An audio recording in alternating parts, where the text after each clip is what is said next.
Are you enjoying the expansion of your own desire? And are you believing in the full manifestation of those ideas of desire? That's where it's at, isn't it? Because when you desire something and you believe it, then you're in that sweet spot where the universe can continue to surprise and delight you in the unfolding of that ever-changing, always evolving desire. But if you are disappointed that it hasn't come yet, then you're not in that sweet spot. You're in that disappointed spot. And when you are in that disappointed spot, then it slows it way down. And the disappointed spot can be a long spot. In other words, the universe can continue to disappoint you if you're in the disappointed spot. So the key is to figure out how to not be disappointed when it hasn't happened to you yet, when it hasn't come into full-blown manifestation yet, because it has come into being. There is a vibrational version of your desire that is alive and well and gathering cooperative components. And you can tap into that, even though you can't yet see it or hear it or smell it or taste it or touch it. You can tap in to the actuality, to the reality of this vibrational version. And when you do, then disappointment cannot be upon you, because you are actually sensing this unfolding. It's like this anticipation of more to be seen and heard and so forth. You never get it done, so there will always be something more that you have sifted from life that you now want, that is in the process of becoming. And we want you to enjoy all of the phases of the unfolding of this. It's like if you were to plant some corn, for example, as you prepare the soil, that's part of the process. And as you put the corn into the ground, that's part of the process too. And you're wise enough to understand that process, because you don't stomp on the ground and demand that it comes out today and then feel all disappointed when it doesn't, because you understand that there is a process and that you know that it will germinate in that soil. You know that it will become more, and a lot will happen before you are able to see any of it. And then for quite a while, even though you can see it, you see it in its beginning, not in its fullness. And if you are a wise farmer, you understand that all is well in this unfolding process. And we want you to understand that you are the creator of your own reality, and that a lot of your seeds are in the ground. But if you're stomping on them, disappointed that you're not seeing them yet, you're slowing the whole process down. We want you to leave here today with a greater understanding of what it feels like to be in that happy, anticipatory state of being, where you are trusting the process, and even more, you are believing in your own worthiness. You are expecting good things to happen to you.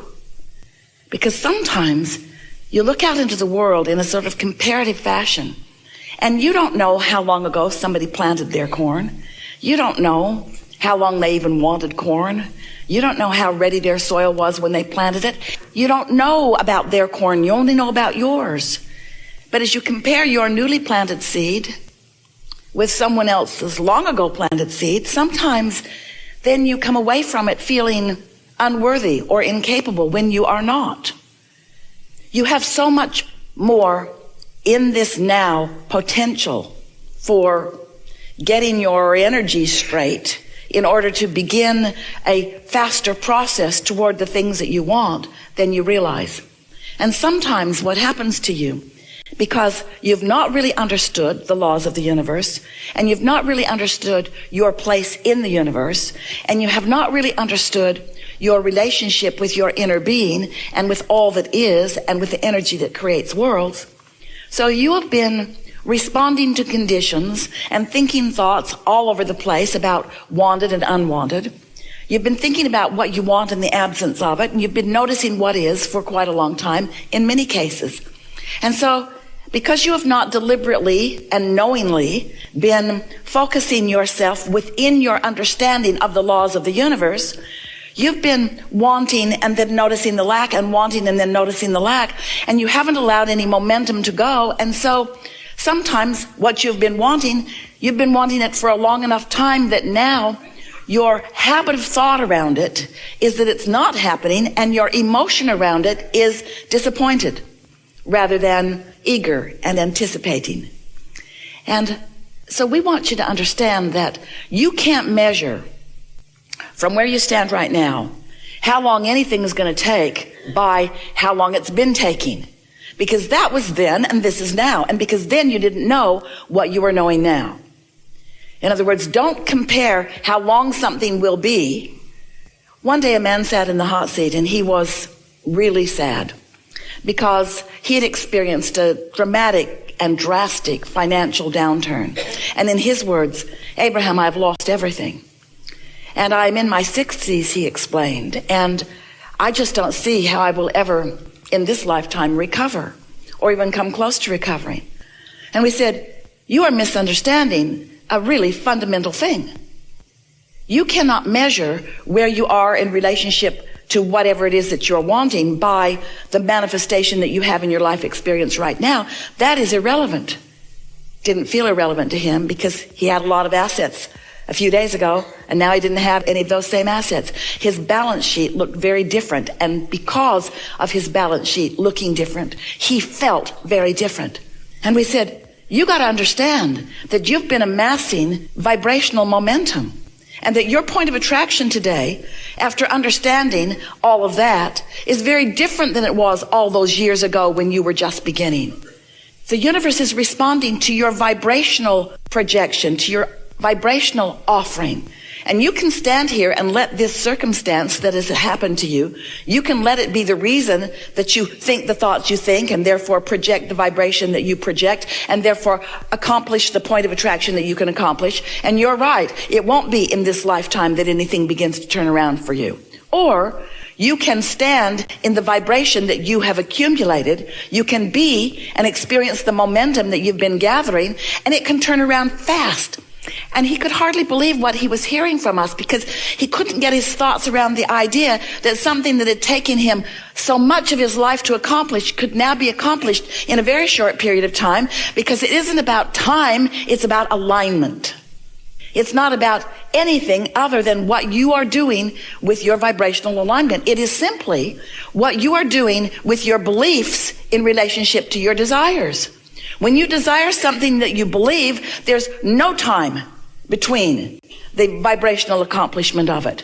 But when you want something and you doubt it, there's as much time as you continue to doubt it. Sometimes people will say, well, how long will it take me to get from where I am to where I want to be? And we say, as long as it takes you to stop doubting and start believing. And they say, well, how long will that take? As long as it takes you to stop doubting and start believing. Well, how long does that take?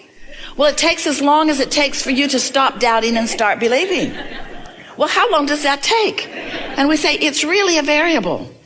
But it has to do with how conditioned you are at focusing on what is, and how willing you are to focus upon the vibrational what is.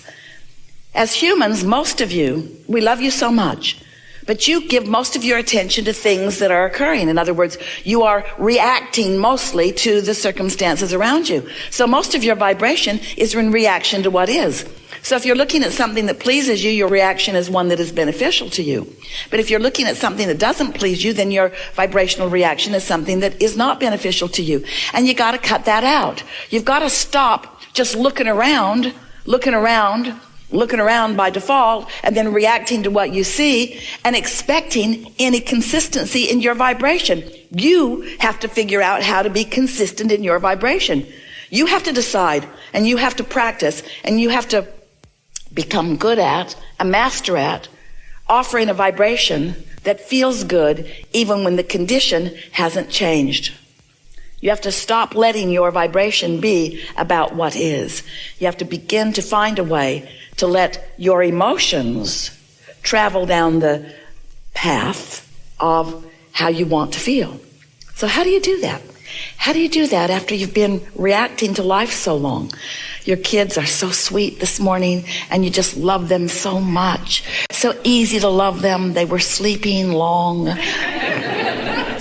The sweet little faces when they're asleep. And then they wake up. And they start fighting with each other right away. And you can hear the drama and the trauma all around the house. And you put your head down on your desk and you think, kill me now.